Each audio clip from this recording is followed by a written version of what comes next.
are we really here, right? Because a few people a few years ago noticed that we had some incredible things that we honored and we celebrated and we set aside in Louisiana. You know, after all, we had a state fish, we had a state dog, we had a state bird, we have a state tree, a state flower, and you might be interested that we have a state fruit and a state nut, and some of them are here today. And we also set aside a variety of days in Louisiana, in America, for awareness, so we should, depending upon what the particular effort is, whether it's around health or a particular product. So it's appropriate for us to have these kind of days. And as I was doing my research, you know, today obviously is the first day of May, means yesterday is the last day of April. As we look at all of these days that we celebrate and all these awareness, you know, it makes sense for us to get together here. But April is National Bowel Irritation Syndrome Awareness Month.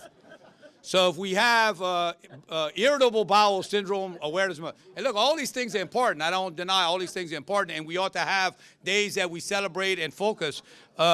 But if we're going to do a state tree and a state bird and a state dog, and we're going to do all these things, it certainly makes sense for us to honor, I believe, and acknowledge the work of men and women who get up every day to make things better, to provide and protect. And whether consciously or subconsciously, in the model of St. Joseph, the foster father of Jesus.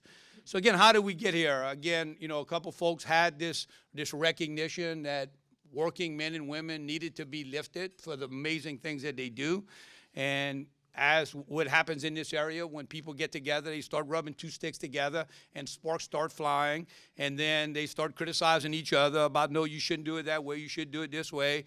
And then, you know, some more thoughts, and then you talk about how's your mama and them, and you've been there for an hour and you really don't have anything going on. You're like, well, I got to go to another meeting. I thought we were coming here to talk about men and women, not about the other people that didn't show up. And so basically, as a result of just an effort of just thinking and jotting down and rewriting and proofing and getting intellectual help from others in the church to help us kind of connect working men and women to the model of St. Joseph, we ended up in an incredible spot with a resolution of the Louisiana State Senate in 2021 establishing May 1st as St. Joseph the Worker Day, with a goal of recognizing the working men and women, and that human work is sacred and it's worth elevating and celebrating. So here we are. And I'm not going to read this entire thing, but this is some excerpts of the resolution. And I just called to mind that in the first paragraph, some of those excerpts, just hang in there with me. The second line, May 1st of each calendar year as St. Joseph the Worker Day in the state of Louisiana. So here we are, official proclamation of the Louisiana State Senate naming that particular day, establishing that day. Here we are today. And then we kind of go on to read that second paragraph, second line, May 1st of each calendar year as a day to be observed, to honor the working men and women in Louisiana who get up every day and work hard to provide for and lift up their families, their communities in the state of Louisiana. And then to go on in that last paragraph and say, to the extent practical, to cause an annual celebration, So you have the establishment, the reason why, what we're trying to do, and then to cause a annual celebration. So here we are. Now, in order to make all of this happen, we have to get a lot of people involved, and we certainly will have a variety of the folks up here speaking. I do want to say a special shout out to Councilman Kenneth Boudreaux. Reached out to Kenneth, incredible leader in this parish, in this city, doing amazing things. So Kenneth, thank you for being here. We have other folks up here who will be speaking, but certainly wanted to recognize Kenneth. I saw Sheriff Garber here as well, so thank you, Sheriff, for your support. In addition to the folks from throughout Acadiana that are here, we're joined by a few special guests from the Republic of Texas. Special guests include from the Scanlon Foundation, President Larry Massey, and Catholic Literary Arts President and Founder Sarah Cortez. So, in addition, they have Susan and Gabe, their spouses, Susan and Gabe, and you kind of jumped the gun and gave them that applause before I called for it. So they actually, from Texas, they need a lot of love these days. Let's give them an Acadiana welcome, y'all.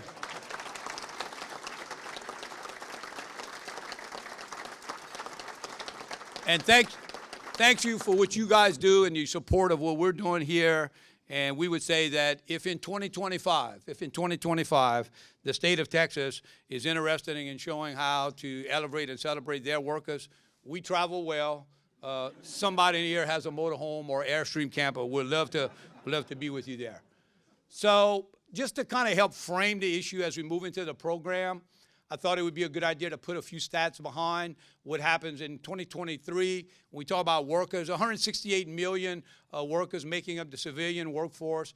And about in 2023, we had about 161 million getting up every day to pull the wagon for their families. If you kind of bring that down to Louisiana and we really kind of focus on where we are today in our state, we have about nearly 2.1 million Louisianians making up the civilian workforce, and of that, about 1.99 million getting up every day to pull the wagon for their families, right?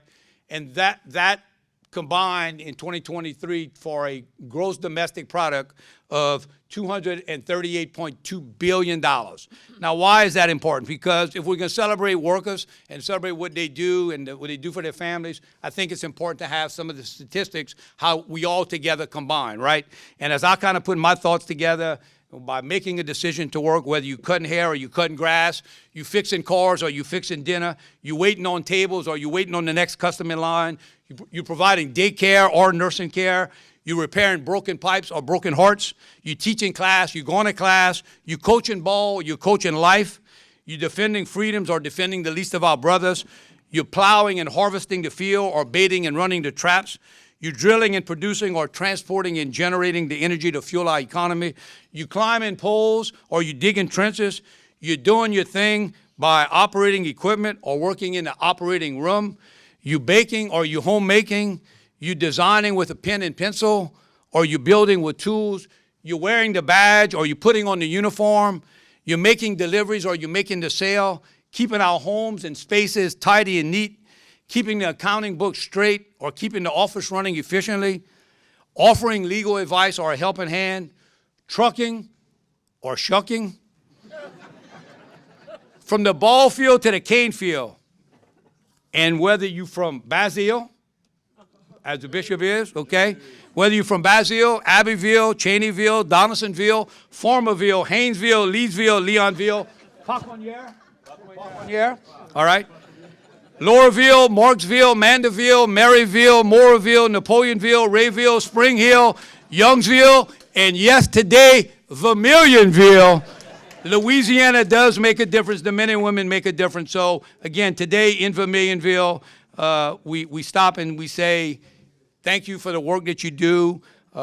I'm particularly in my field very much centered around the work of energy workers. I believe that energy workers make an amazing contribution to our economy, and we need to elevate and celebrate all of our workers, right? And so we would just encourage everybody to say for a moment, today is again a moment to just say thank you, right? For thank each other, thank the people sitting next to you.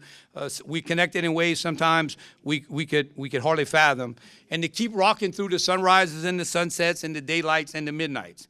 So given that we're about 10 days away from Mother's Day, I want to take a moment to recognize what I've come to know as the most important vocation of all, motherhood. As one of 9 children and the father of 5, I've had a front row seat to witness the amazing work and sacrifices of my own mother and the mother of my own children. And you too many have had that same experience. Too often we take our moms for granted.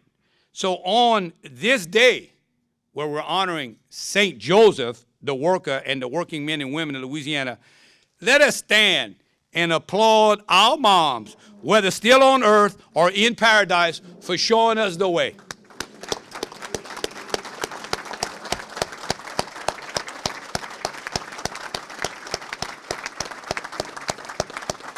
Thank you. Thank you.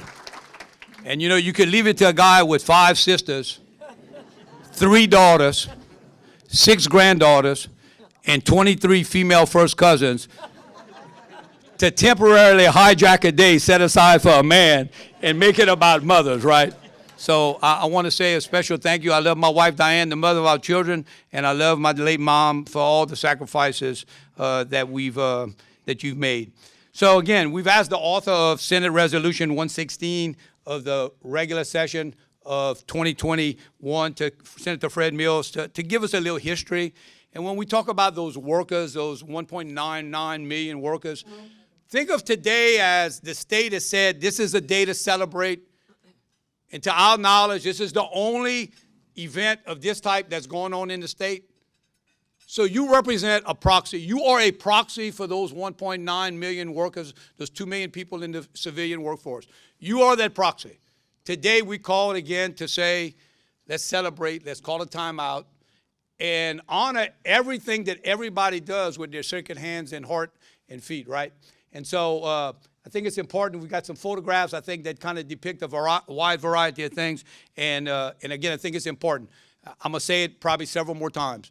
Don't worry. Nobody is going to ask you to do anything. I know it's unusual. But anyway, having said that, I'd like to bring up my dear friend, Senator Fred Mills, to give us a little bit of history on how we got here. Fred?